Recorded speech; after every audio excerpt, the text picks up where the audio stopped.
ഫിലിമി പ്ലസിലേക്ക് എല്ലാവർക്കും സ്വാഗതം. മമ്മൂട്ടിയുടെ പുതിയ സിനിമ ബ്രഹ്മയുഗം റിലീസ് ചെയ്യാൻ പോവുകയാണ്. അതിനെക്കുറിച്ച് നിരവധി അഭിപ്രായങ്ങൾ, നിരവധി വാർത്തകൾ കേൾക്കുന്നു. അതിലത്തെ വേഷഭൂഷാദികൾ. അപ്പോൾ അത് കൃത്യമായിട്ട് പറഞ്ഞിട്ടില്ലെങ്കിലും ഒരു കാര്യം എല്ലാവരും മമ്മൂട്ടിയുടെ എതിരാളികൾ പോലും സമ്മതിച്ച് പറയുന്നുണ്ട്. മമ്മൂട്ടിയുടെ ഏത് പടം ഇറങ്ങിയാലും, മമ്മൂട്ടി ഏത് കാലഘട്ടത്തിലായാലും ശരി, യൂത്തിൻ്റെ താരമാണ് ഇപ്പോഴും എന്നാണ് പറയുന്നത്. ശരിക്കും മമ്മൂട്ടി യൂത്തിൻ്റെ മാത്രം താരമാണോ? യൂത്തിൻ്റെ താരമാണ്, സിനിമ പ്രേക്ഷകരുടെ താരമാണ്, എല്ലാ വിഭാഗത്തിൽപ്പെട്ടവരും, പ്രത്യേകിച്ച് കുടുംബ പ്രേക്ഷകരുടെ താരമാണ്.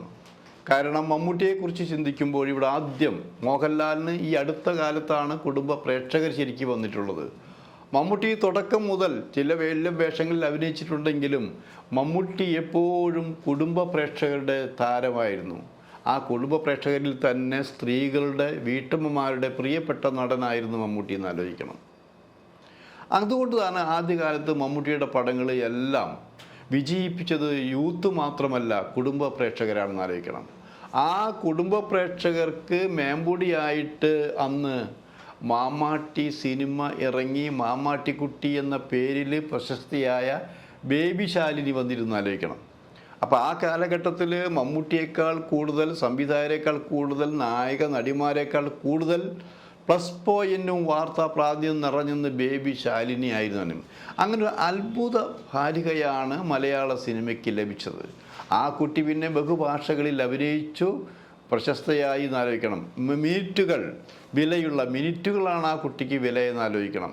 മമ്മൂട്ടി ആയാലും മോഹൻലാലും മറ്റ് ആർട്ടിസ്റ്റുകൾ പോലും ബേബി ശാലിനിക്ക് വേണ്ടി മണിക്കൂറുകളോളം കാത്തു നിന്നിരുന്നു ആലോചിക്കണം.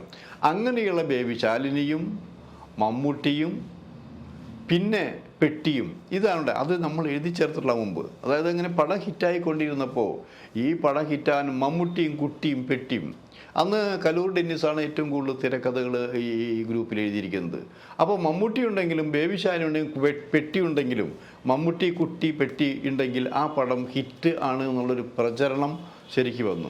ആ പ്രചരണത്തെ ഞങ്ങൾ ടൈറ്റിൽ കൊടുത്ത് കൂടുതൽ പ്രശസ്തമാക്കിയതാണ്.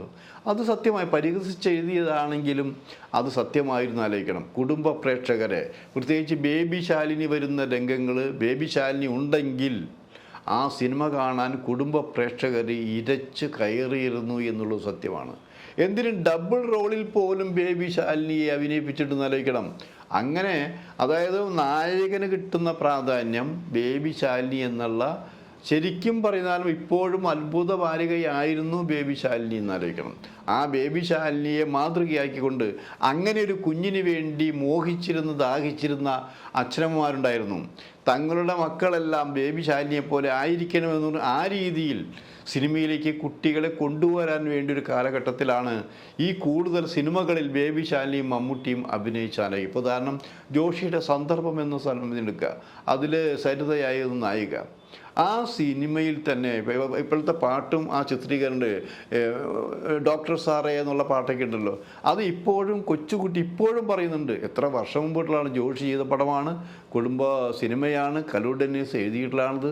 അതിൽ ഇവർ രണ്ടും പിണങ്ങിയിരിക്കുന്നൊരു സീനുണ്ടെന്നാൽ ആ പിണങ്ങിയിരിക്കുന്ന സീനിൽ ഇത് മാറ്റാൻ വേണ്ടിയിട്ട് ഇവരുടെ മകളായ ബേബി ശാലിനി ഡോക്ടർ സാറേ എന്നുള്ള ആ ഹിറ്റ് പാട്ടുകളടക്കമുള്ളത്. അപ്പം അങ്ങനെ അത്തരം കുറേ സിനിമകൾ അക്കാലത്ത് മമ്മൂട്ടിയെ പ്രശസ്തിയിലേക്ക് കുതിക്കാൻ സഹായിച്ചു, ഹിറ്റിൻ്റെ. അപ്പം അന്നും പറഞ്ഞിരുന്നത് മമ്മൂട്ടി യൂത്ത്.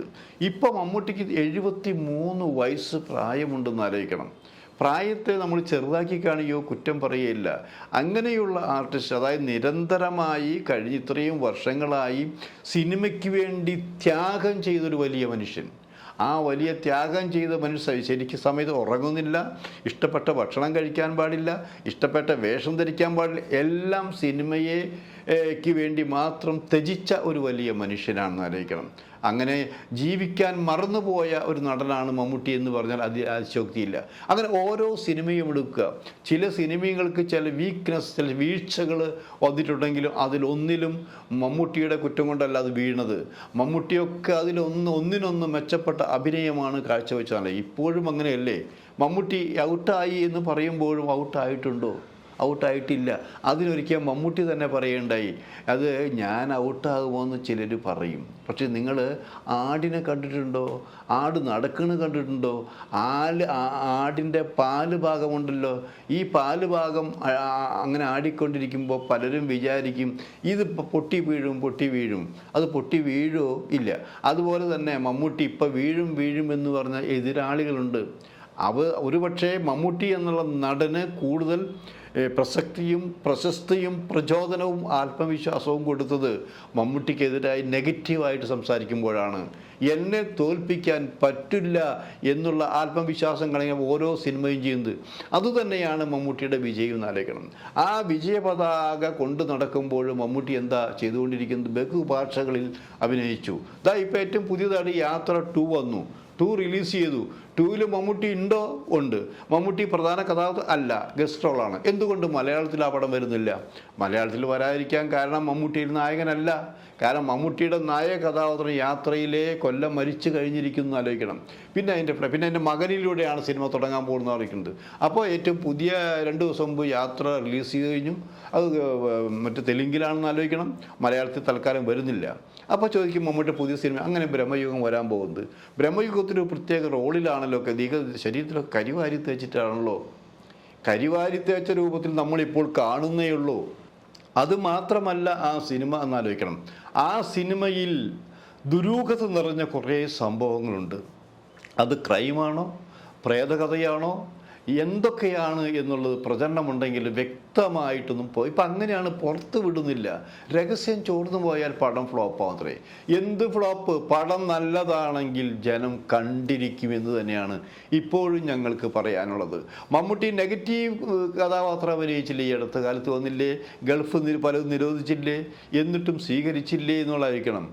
അപ്പോൾ ഇപ്പോൾ വരുന്നത് ഇതിപ്പോൾ വമ്പർ ഹിറ്റാവും. ഇത് ബ്ലാക്ക് ആൻഡ് വൈറ്റ് ആണെന്നാണ് പറയുക. എന്തായാലും 15-ാം തീയതി അല്ലെങ്കിൽ 14-ാം തീയതി വൈകിട്ട് ഇതെല്ലാം വെളിച്ചത്ത് വരും.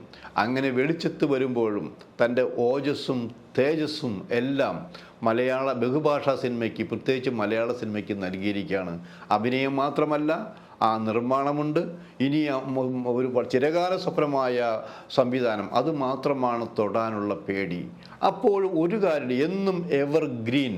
നമ്മൾ പ്രേം നസീറിനെ എവർഗ്രീൻ എന്നേ പറഞ്ഞിട്ടുള്ളൂ. പക്ഷേ ഇപ്പോൾ മമ്മൂട്ടി എല്ലാ കാലത്തും ഗ്രീനേക്കാളുള്ളത് എല്ലാവരും ഇപ്പോഴും മമ്മൂട്ടി യുവാക്കളുടെ ഹരമാണ്. ശരിയല്ലേ?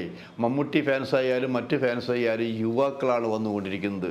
അങ്ങനെ മോഹൻലാലിൻ്റെയും മമ്മൂട്ടിയുടെയും ഫാൻസുകാർ തന്നെ മത്സരിക്കുന്നു. യൂത്തിൻ്റെ താരമാണ് ഇപ്പോഴും മമ്മൂട്ടി എന്ന് പറയുമ്പോൾ തന്നെ കുടുംബ പ്രേക്ഷകരുടെയാണ്, എതിരാളികളുടെ ഇഷ്ടമാണ്, മറ്റ് ഫാൻസുകാരെ പ്രിയപ്പെട്ടവനാണ്, ബഹുഭാഷകളിലെ മിടുക്കനാണ്, എല്ലാവർക്കും സമ്മതനാണ് എന്ന നിലയിൽ തന്നെയാണ് മമ്മൂട്ടി ഇപ്പോൾ അഭിനയിച്ചു കൊണ്ടിരിക്കുന്നത്, മലയാള സിനിമയിൽ സഞ്ചരിച്ചു കൊണ്ടിരിക്കുന്നത്, വായനാപ്രിയനായിക്കൊണ്ടിരിക്കുന്നത്. അതും പറഞ്ഞിട്ടുണ്ട്. ഇപ്പോൾ കഴിഞ്ഞ ദിവസം തന്നെ മറ്റേ ശ്രീകുമാരൻ നമ്പിനെ പറഞ്ഞു കഴിഞ്ഞിരിക്കുന്നത് ഏറ്റവും കൂടുതൽ പുസ്തകങ്ങൾ വായിക്കുന്ന സിനിമാ നടൻ കൂടിയാണ് മമ്മൂട്ടി.